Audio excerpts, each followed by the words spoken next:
देखो ये जो क्वेश्चन है ना 22 समेशन आर इक्वल टू 0 से -1 की power n minus r NCR और r की पावर n। ठीक है, आप इसको ऑब्जर्व करो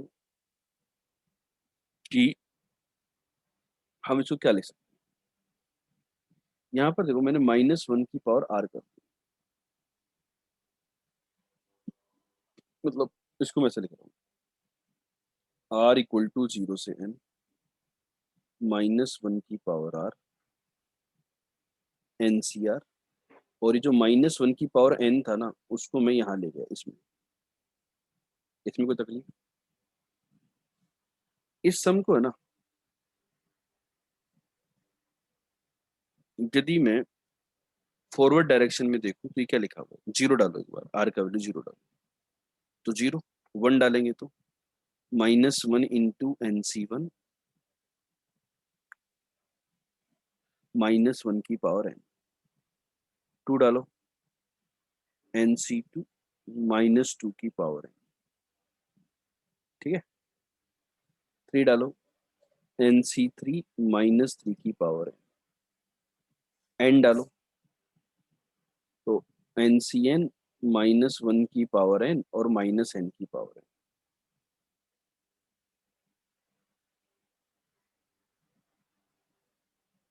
हाँ या नहीं? तो मैंने क्या किया, इस सम को रिवर्स करके लिख दिया n माइनस आर की पावर n कर। कोई दिक्कत? क्यों? क्योंकि सिमेट्रिकल टर्म्स आ रही है, तो यहाँ पर देखो और लास्ट में देखो, बात तो वही बन रही है। तो देखिए n इसका करने से फायदा क्या हुआ, ये सम और ये सम दोनों सेम, क्योंकि कोफिशिएंट जो आ रहे थे NCN वाला जो कोफिशिएंट है वो NC0 के बराबर होता था। ठीक है, तो वहां पर हमारे पास सेम टर्म आ रही थी, तो मैंने क्या कर दिया कि भाई पहला टर्म उल्टा कर दिया तो n की पावर n आ गई। दूसरे में क्या आ गया, NC1 और n-1 की पावर n आ गई। तीसरे में क्या आ गया, NC2 n-2 की पावर n। इस प्रकार से अब ये क्या है, ये number of distribution of n different things among n person so that everyone receives exactly one. इसका मतलब क्या होता है, इसको हम बोलते हैं principle of inclusion and exclusion. ठीक है, जैसे मेरे पास n ऑब्जेक्ट, मेरे को n ऑब्जेक्ट्स में मेरे को n ऑब्जेक्ट को n लोगों में डिस्ट्रीब्यूट करना है। ईच में receive any number of things. तो उसका तरीका कितना होता है बताओ सब लोग। मुझे n ऑब्जेक्ट्स को n, पहली बात तो सपोज इसको पढ़ने से पहले बताओ, ये जो सम आया और ये जो सम लिखा हुआ है ये दोनों सेम बात है या नहीं? फर्स्ट ऑफ ऑल टेल मी।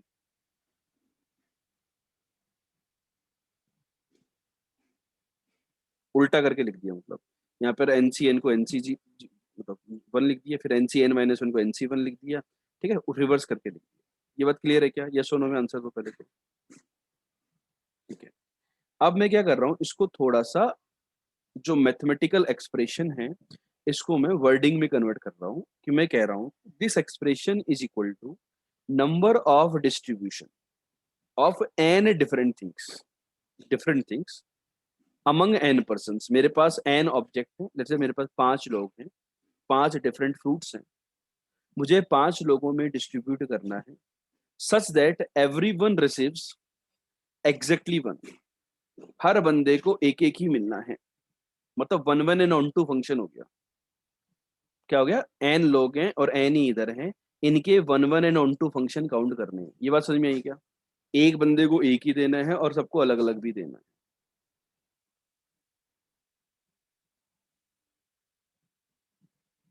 हाँ कि नहीं? तो यदि नंबर ऑफ ऑब्जेक्ट ज्यादा होते हैं तो इनका हम डिस्ट्रीब्यूशन या number of 1 1 and onto function using principle of inclusion and exclusion निकाल लेते हैं। Principle of inclusion and exclusion क्या कहता है? ये क्या कहता है बेटा, कि जैसे सबसे पहले अपन ने क्या किया कि मेरे पास एन लोग थे, डिस्ट्रीब्यूट कर दो एन डिफरेंट लोगों में। तो एन फ्रूट्स थे, तो पहले फ्रूट के पास कितने ऑप्शन, एन ऑप्शन, दूसरे के पास भी। भाई यदि अपन अलग अलग करना चाहते हैं तब तो मेरे को पता है एक तरीका ये होता है एन फैक्टोरियल। पहले के पास एन, दूसरे के पास n-1, तीसरे के पास n-2, चौथे के पास n-4 और लास्ट वाले के पास बेचारे के पास एक ही बचा।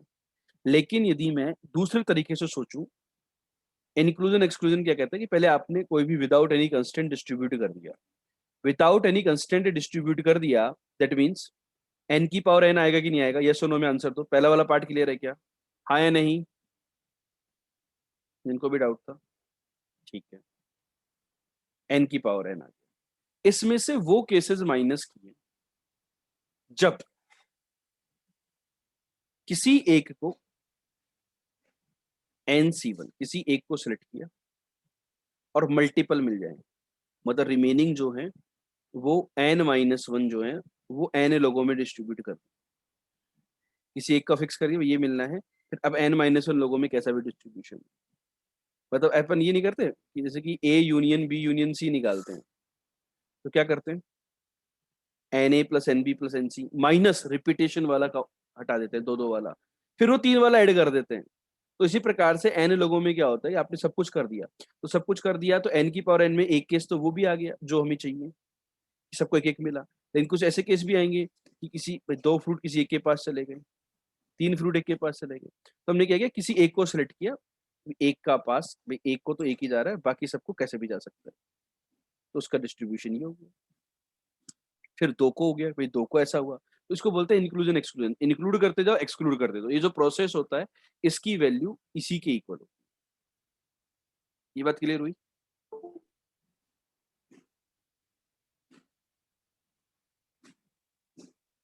ठीक है, तो ये अपन यहां पर कर सकते हैं। चलो, तो इस तरीके से अपन इसको बोल सकते हैं भाई ये एन फैक्टोरियल है और एन की वैल्यू 7 है। डन।